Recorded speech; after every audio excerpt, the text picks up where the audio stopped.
Here's another episode of Courtside's latest basketball news. It's almost March 25th. What trades are still likely to happen in the NBA? Who's the number one player on the Kia MVP ladder? Is Chris Paul on his way to becoming the best playmaker in the history of the NBA? Plus, tons of interesting information you might have missed out on. Make sure you hit our subscribe button if you haven't and share with your friends who are missing out on this action. The NBA has recently announced that rules will be relaxed for players who have been vaccinated, and this would include taking less mandatory coronavirus tests, no quarantine requirements, and these players will be allowed to visit and use restaurants again.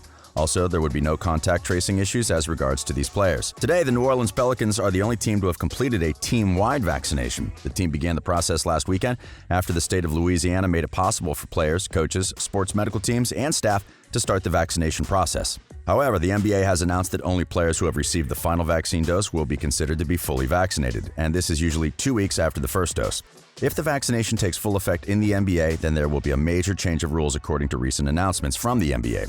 First of all, the NBA said that daily point-of-care testing will not be required for players and coaches. There will also no longer be tests before players or coaches enter sporting facilities. Furthermore, on days off, testing will no longer be required. Since the vaccine is quite optional on an individual level, the NBA Commissioner Adam Silver has said that the change would only affect players who have decided to get the vaccine. He said, "Right now we operate under this so-called work quarantine protocol, where players are largely only going between their homes and the arenas. Once they get vaccinated, they will be able to do more in their communities. That's something we've already begun talking to the Players Association about, so there will be real advantages and benefits to getting vaccinated for the players." However, the best part of this news is that contact tracing will be on hold for players who have been vaccinated. Since the contact tracing became a major thing in the NBA, several players have had issues with its execution. For instance, Joel Embiid and Ben Simmons of the Philadelphia 76ers missed the All-Star game and the first few games of the second half of the season. This was because a barber they had visited had tested positive for the virus. Had it been they had gotten the COVID-19 vaccine, they would not have missed those games, which would have been a huge plus for the team. But that's not all. Players who have been vaccinated would be able to have their family members and friends visit their homes, and they wouldn't need to be tested.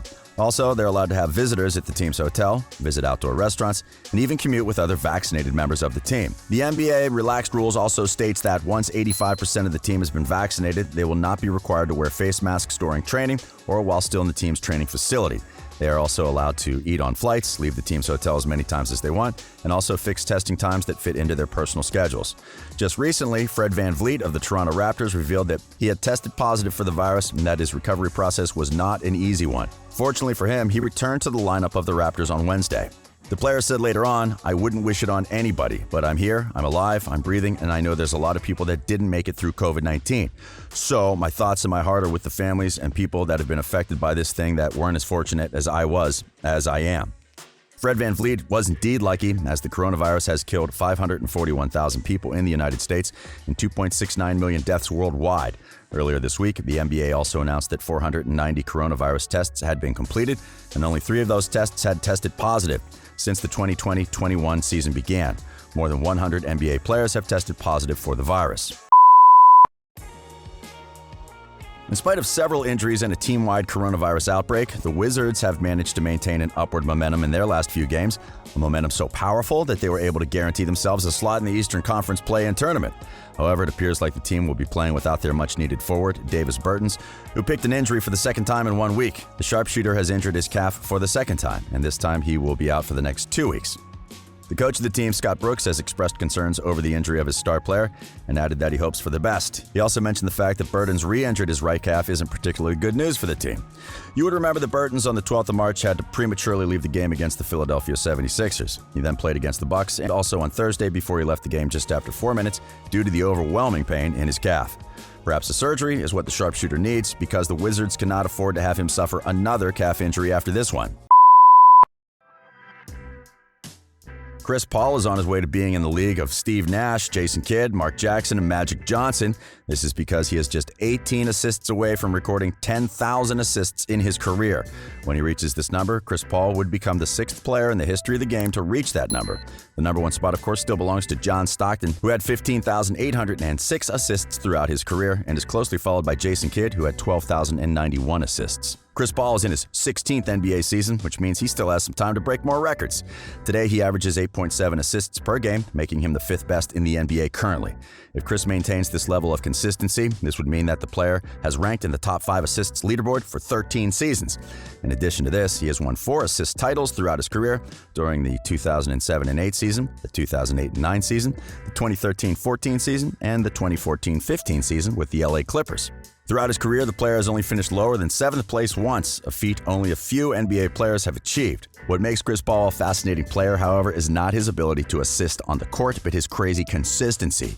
No matter the team, the coach, the uniforms, or even the style of play, Paul has established himself as the perfect point guard, the undisputable king of assists.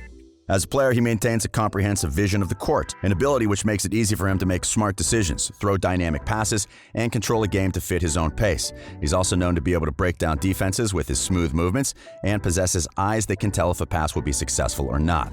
Throughout his career, Chris Paul has managed to score 19,434 points, but has conveniently created 22,959 chances for his teammates from his career assists of 9,982. Since there are still about 33 games remaining in this season, Chris Paul should easily pass Magic Johnson, who had 10,141 career assists, Mark Johnson, and Steve Nash, who are just a little over the 10,000 mark. Chris Paul has not reached the 10K mark, but it is only a few days before he does reach it. Also, LeBron James has also recorded 9,665 career assists, meaning he needs a few more games to reach the 10K mark. Nevertheless, we congratulate both players on their upcoming achievements. The MVP ladder has seen some crazy surprises in the last few days. Not only has Joel Embiid dropped from the 1st spot to the 5th spot, Giannis Antetokounmpo has broken into the top 5. Let's take a quick look at the top 5 players in Kia's MVP race. Joel Embiid is currently injured, and it has been estimated that he would be out for at least the next 2 or 3 weeks due to an injury in his left knee. Embiid has been doing quite well before this injury, sitting at the number 1 spot, and being a strong candidate for the 2021 Kia Defensive Player of the Year award. However, with this injury, the player might be on his way to losing the MVP award and the Kia Defensive Player award. Despite breaking a record at the beginning of the week, becoming the oldest player in the NBA to record back-to-back triple-doubles, James has dropped 1 place in the MVP race. He's doing incredibly well, only that some other players are doing it even better. Giannis is the reigning Kia MVP, a 2-time winner, and he has been number 7 on the spot for quite some time. However, after scoring 31 points in 7 of his last 10 games and pushing Milwaukee to their 5th straight win, Giannis deserves a place in the top 3. Formerly number 4 on the list, Damian has reached number 2 after scoring a record-high 50 points on Wednesday for the Blazers. What's more surprising is that he did this with just 20 shots. On Thursday, the player scored another 36 points against the Pelicans. Last ranked number 2, Jovic helped his team record their 7th win in 8 games. On the same night, the team logged a season high of 37 assists, 10 of which were made by Jovic. The player also leads in double-doubles this season with 36 and 40 outings. Who do you think will be leaving and joining the top 5 in the coming week? It has been officially announced that the Miami Heat have completed the deal with Oklahoma City Thunder for veteran player Trevor Ariza. This deal includes an exchange for Myers Leonard plus a 2027 second draft selection. Ariza had just joined the Thunders in November, but his addition wasn't so spectacular for the team, and his late game was on the 10th of March against the Portland Trail Blazers. PJ Tucker also just completed a move to the Milwaukee Bucks, and the player has mentioned that this move is a breath of fresh air, and it finally gives him a chance to make a frustrating season better. On Friday, Tucker practiced with his new team alongside Rodion's Kurucs, who had just arrived from the Houston Rockets.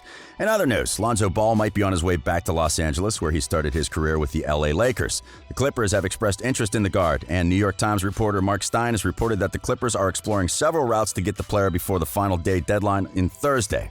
This is not an impossible feat for the Clippers, but it is going to be an extremely difficult one. Make sure you hit the subscribe button so you don't miss out on more exciting NBA news. We are Courtside.